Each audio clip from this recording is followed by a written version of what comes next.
we can just jump right into it, and maybe you can start us off just by telling us a little bit about your backstory and maybe kind of how you got started on the path that you're on today. For sure. Thanks, Megan, for having me. I'm Ved Rasic, and I think it'd be interesting to start the journey when I came to Canada. I still consider myself as a fresh out of boat. All joking aside, I came to Canada some 5 years ago with my first startup, that basically miserably failed. So we've invested quite a lot of money. Well, I invested sweat equity and time, and my partners invested money.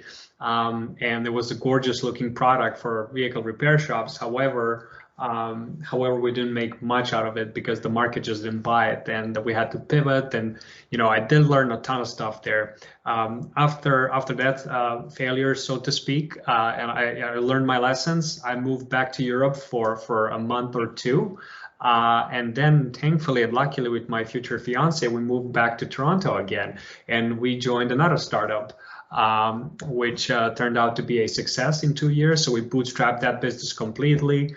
I went from the growth guy to someone who's handling the business side completely as a co-founder, and we managed to get that acquired last 2020, so 2 years ago, a year and a half ago.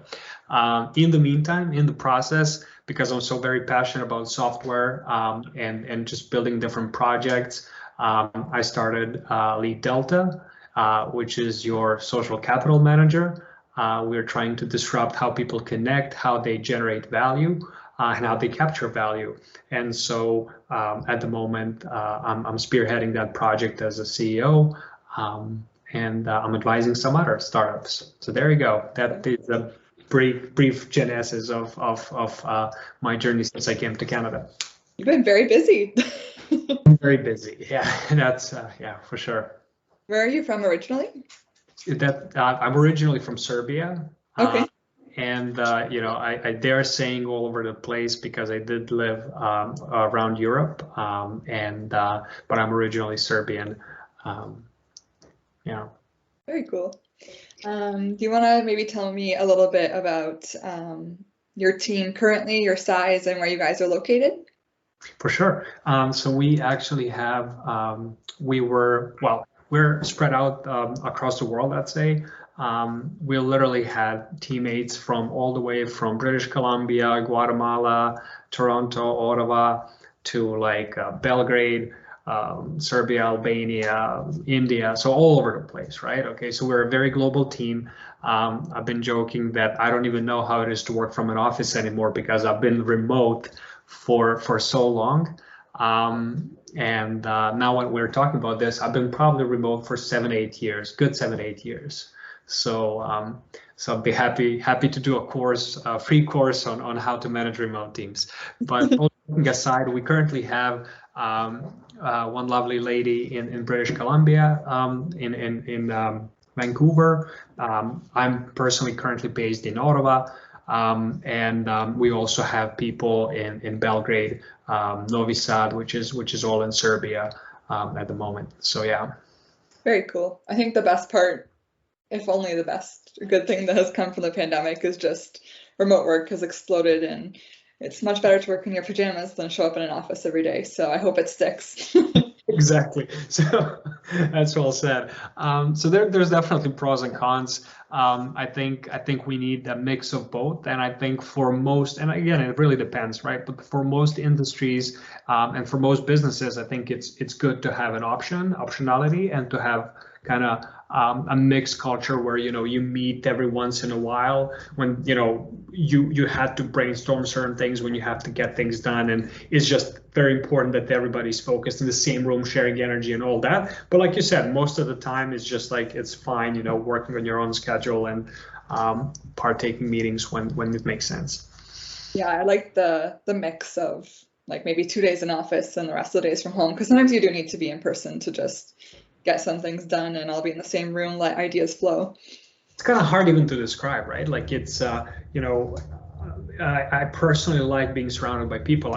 If I hate that split extrovert introvert, but if use that analogy for the sake of this call. I'd be an extrovert most definitely, but I do like my productive time just sitting there focusing on my own. But I do also like people. So there you go. Yeah, I think I fall in the same category as you. There you go. You mentioned that you had been a part of other entrepreneurial startups that you've done in the past. Do you want to talk a little bit about what those companies were and maybe lessons learned from them? Oh, absolutely. I think one of the greatest lessons that I've learned from previous startups, and funnily enough, I always wanted to be an entrepreneur, and even though I haven't had anyone in the family, believe it or not, so I don't know how I got that warm, but I just embarked on a journey, and I surrounded myself with people who are entrepreneurs, and that helped me quite a bit. First thing I've learned from our first venture, which was a software outsourcing business, I was very close to founders, still am. I've learned the importance of people and the right culture, and how you don't want to compromise on that. So no matter what you do, like especially if you're do it with people, and if you form that type of a business, you definitely want to work on a culture. And as a CEO, this is one of your key things, the number one thing you wanna focus on. But the second lesson was far greater in the sense that I was really very close to spending money, right? And I saw people losing money by just over focusing on a product, if that makes sense. And you just in a startup, it's like a well-organized, well-oiled machine, right? Like everything needs to work in perfect, like it needs to be tight knit, right? Whatever you do. So you can't just go and hire a whole bunch of people and just expect things to work. You can't just go and focus on a product and expect things, or you can't just do sales and expect things to work. Everything needs to be perfectly balanced, right? So I like to call it like a tiny strategy. So everything needs to be super tiny and properly adjusted. So we worked on the product so much, and we've invested in the product so much, and we kept listening. Oh, you need this, you're missing this, you're missing that, and these were all red flags. And you read about it, but until it happens, you just it doesn't stick. But now it did really resonated after so many years. And whatever I do, I just started very tiny. We always do versioning, and we have a very strong product philosophy where, for instance, for LeadDelta, we released the version number 1, for example, and then we have 10 iterations. Every week we ship something new, and we have approximately between 9 and 12 iterations, and then it becomes a version 2. Then we ship another big feature, big component, and then again we go through 10 little versions and improvements. And again, customers love that because every week there's something to look forward to. I think that's genius, because I've actually talked to a whole bunch of different founders, and they always say that, yeah, they'll get feedback and they want to implement, their customers want 10 different things, and they'll implement it overnight, but then like nothing's done properly, and they have more complaints more than praise, because now no one can find the features that they do want to use. So just doing it in small, bite-sized chunks seems to be the way to kind of go about it. But just think about it, right? It's like, who said that? Henry Ford, right? Like if you ask people what they want a faster horse, and it's exactly what it is, right? Because they're not heads into it, like that. They're not the experts. And I keep joking with my customers, I always keep reminding them, you're not the experts. You're paying me to build your features, right? So I need to ask you about your past, about your history, not about what you want, right? Like I want a lot of things, but do I really need them, right? So yeah. This is our job as a founder or product manager to really figure out, do they really need this, and where's the market headed, and so many intricacies, but yeah. Yeah, I think that must be probably one of the most challenging parts, is just letting people let you guide where the vision's going to go. Exactly. Yeah. Do you have like technical background training? Did you go to university for software engineering, or how do you kind of get into like the software aspect? As a matter of fact, no. I graduated from the University of Economics back in Europe, and first year in, I honestly expected it's going to be like a whole bunch of geeking things out, like libraries and whatnot, and turned out to be a whole bunch of parties and textbooks. And so after a few months, I was like, nah, this is not for me. And I did graduate and I did show up to some lectures, but most of the time I was busy organizing and managing people through different organizations and just running events and running things. And I always knew I wanted to do software. And it was just something magical about software and producing software. So I literally went step by step. I instead of taking a high-paying job, a big European bank to kind of deal with startups, I went back to Serbia to work in an outsourcing business, right?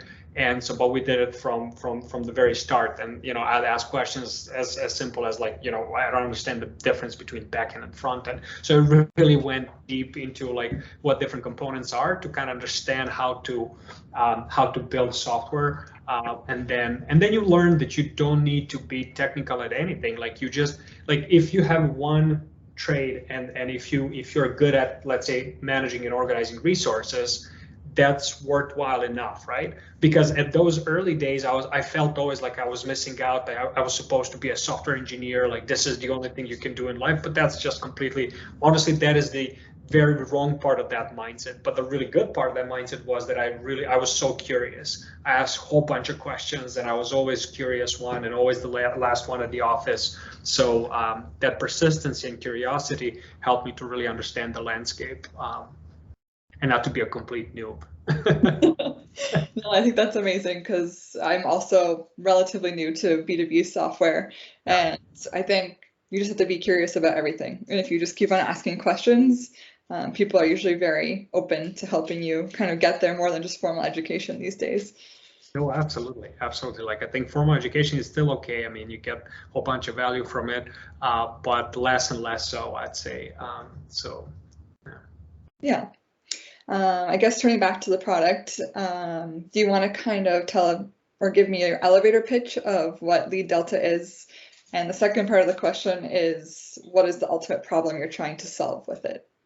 Absolutely. So LeadDelta, as I said, is your social capital manager.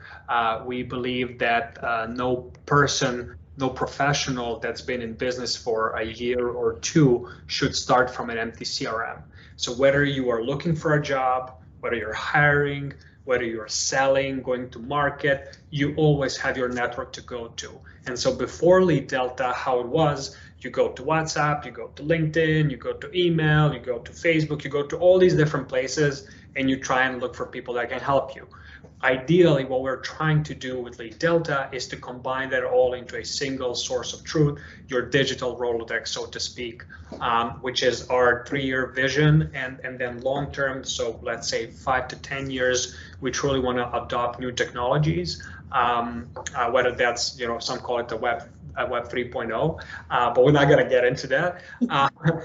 It's too big of a buzzword for my taste at the moment, and I think it's losing focus from the truth, right? Like from what we're trying to do. And what we're trying to do is to just enable people to better network and connect with others without spam, without you ever needing to cold outreach somebody, just point blank, right? Yeah, that's a very good idea because the amount of spam in my LinkedIn inbox is kind of insane. So that's one of the things we're trying to solve. One of the features. It's like, at some point into building LeadDelta, I figured out I have probably over 2,000 unread messages. It was insane, right? So how do you and let's say you reach out to me and we're chatting. And just naturally, you don't respond to my message in 48 hours, whatever, it was a weekend or who knows what. In the meantime, I'll get probably 50 more messages. So I'll never get a chance to respond back to you and vice versa. So it's just annoying, and we wanted to solve that. Again, respecting the platform that we play on. This is crucial. This is a crucial differentiator, right? Yes. Which I'm sure we're going to get into, but yeah. Yes, we had been in contact with a few other companies that were doing kind of automated LinkedIn messaging, but like every single one of them we've followed up with in the last few years have been kicked off the platform. So basically, and in all honesty, like, I mean, there's some genuine value in what these other platforms provide, and most surely revenue wise, it's an interesting profitable business, right? They have really good profit margins. but that's not how we approach this project, because intrinsically, how I picture this, right? Let's say that LinkedIn is a house and it has a backyard. Basically what I'm trying to do, I'm trying to enter that backyard and ideally plant some flowers, right? For sure, I can dig holes, I can do other nonsense, but sooner or later, the host, will get out, then just kick me out, right? So that's not what we want to do. We want to plant flowers and make the platform better and expand from there. So that's the goal. That's a very good analogy. There you go. Okay. Can you kind of share about how you acquired your first few customers? Oh, absolutely. So in all honesty, it wasn't that hard, because for all my previous businesses, I've spent quite a lot of time on LinkedIn. And I'll actually tell you one other story, because we all, especially like in B2B SaaS, right, content writing, we all try to get the results quickly. And that's fair. I mean, there are strategies and channels how to get to customers quickly, and I can share some for sure. Cold email for sure, cold outreach on LinkedIn for sure. These things work. So you have a really good assumption about your target group. You go out. It's cheap. It's relatively effective, and all that. But that's not how we got to our first customers. We got to them because I've been on LinkedIn for like 10 years, consistently posting in English, even though I speak other languages. Focusing on a certain community, adding value, so much so that people that were quiet about me and never reached out really on a one-to-one basis, they started following me, and they started commenting, and they started engaging, and they started telling me they had been following me for years, and that they see consistency and that they love what I'm doing. And so I heard it multiple times a week. And I was like, okay, this really works, right? And so, especially that I was vested in another business, I couldn't really actively sell and promote, etc. And I really worked for that other company that acquired my previous business for a full year. So basically, I did everything through affiliates, right? Okay. So I found, like, I'm not sure what was the number, but I think between 10 to 30, like I'd say, key affiliates, that approximately, right? That varied depending on the cohort, who then helped us amplify the message and really bring their communities to LeadDelta, right? And we, as I said, we like to do things tiny. So everything we did was laser focused and tiny. So we went with very small packages, lifetime deals, then we increased prices as the value on the platform grew. Then we slowly shifted to MRR, so only subscriptions, etc. So that's basically how we like doing things. Okay, that's great. Yeah, I've been surprised the more I've talked to different founders how often it like starts on LinkedIn organically, and I feel like it's just a very undervalued platform. Absolutely. Oh yeah, like don't get me started, because by nature I'm prompt to listen, and I kind of like to ask questions and trust you on what you're saying, right? Like I question you, but to an extent. So and a lot of people just like they don't like LinkedIn. But that is just one side of it. There's a whole bunch of people that love LinkedIn. As a matter of fact, on LeadDelta, I have a whole bunch of product managers, podcast hosts, other digital creators, and even CEOs who just enjoy LinkedIn, would prefer a little bit less of a spam. So that's why LeadDelta. But generally, they love LinkedIn. And it's, if you go to Twitter, it's like, oh, LinkedIn is the worst platform ever. But it's really, that's not factual. Yes, people are very passionate about it. Yeah. Like, I mean, yeah. Do you have any kind of major competitors out there right now? And if so, how are you guys kind of setting yourself apart? So there's two ways to think of our competitors. There's one way is to look at all the LinkedIn apps out there. And then you can split those into social media apps. You can split those into just purely outreach apps that scrape and automate. And then there's a third group of apps which are benign, as I like to call them, which is basically apps such as LeadDelta, apps such as Shield Analytics, and apps like that, right? That won't get you into trouble. So, but we do have, is that an animal, like a cat? Yeah, sorry, that's my puppy. Bring him on a call, or her.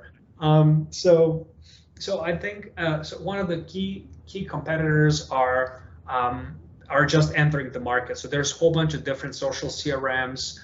There's a whole bunch of Notion-alike CRMs. I would consider them as competitors, even though they're not on LinkedIn. So that's what I would say. We people that we compete with, and we also compete with future-looking platforms that are trying to replicate LinkedIn and on a different platform. So I'd say we also compete with them midterm. So yeah, not very precise answer, but LeadDelta is truly unique. Like it's almost the only social CRM for LinkedIn. So yeah.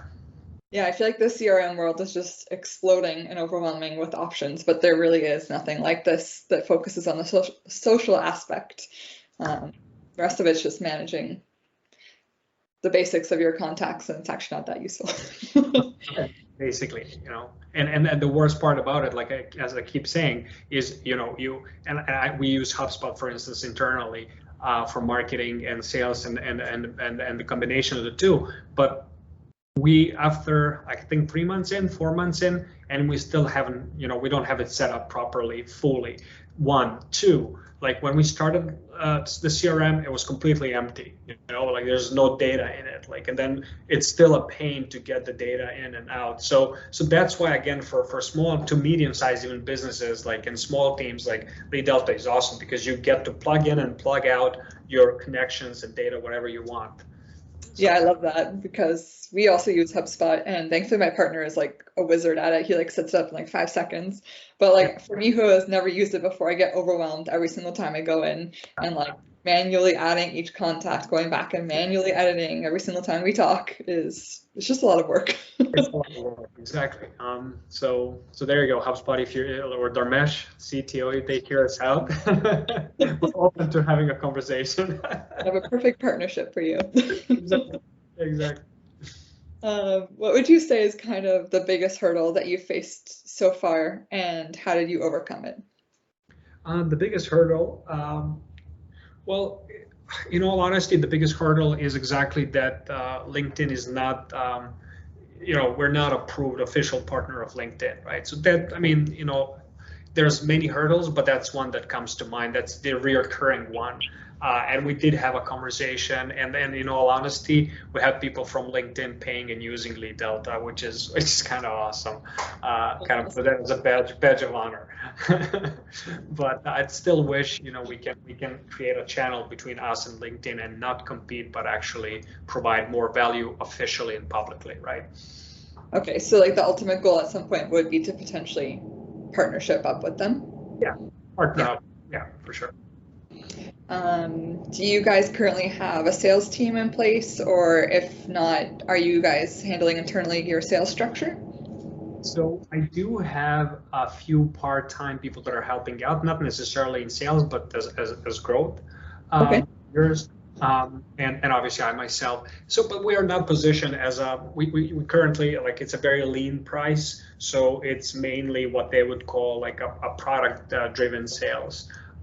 And we believe that sales is important, and we want to have it as part of the outbound effort. But currently, I jump on a call, from time to time, and we do send a few cold emails out, but we're still testing the waters. Okay. If you were to kind of dive into the financial side, do you guys have plans for fundraising in the future, or are you guys bootstrapping it all yourself right now? So we believe in bootstrap products for sure, and especially, so like I said, we have big plans, but we started tiny, and so we managed to make it profitable, and now we need to make it make the MRR really work for us. And once we achieve that, we have certain milestones. Once we achieve that, then we might go and look for an extra funding. We're talking to a few accelerators. There's a list of angel investors, so for pre-seed, seed rounds. But in all honesty, at the moment, there's no urgency for that. What we're trying to do is prove assumptions and really get to that healthy MRR that we can say, okay, now, this has a potential to be really big. And now it makes sense to get the risky capital, right? It's not just, we're not gonna raise just for the sake of raising, is what I'm trying to say. Yes, that's exactly it, because I talked to so many people, and there's always a rush to get to the funding stage, which I get, because obviously if you're working on this full time and you want to grow fast, where's the funds coming from? But I feel like a lot of people, fundraise for the sake of fundraising and then don't quite get the results that they're looking for, and the whole thing needs to shut down from there. Yeah, and exactly. I mean, in all honesty, I think so that the whole point of the risk capital, right, of venture capital is to sponsor big ideas that almost don't have a business model yet, but are super useful, right? I mean, that is the core definition. But now there's a whole bunch of capital in the market. It's relatively cheap. Looking at the macroeconomics and. So I don't know, but at the moment, that's not really the strategy.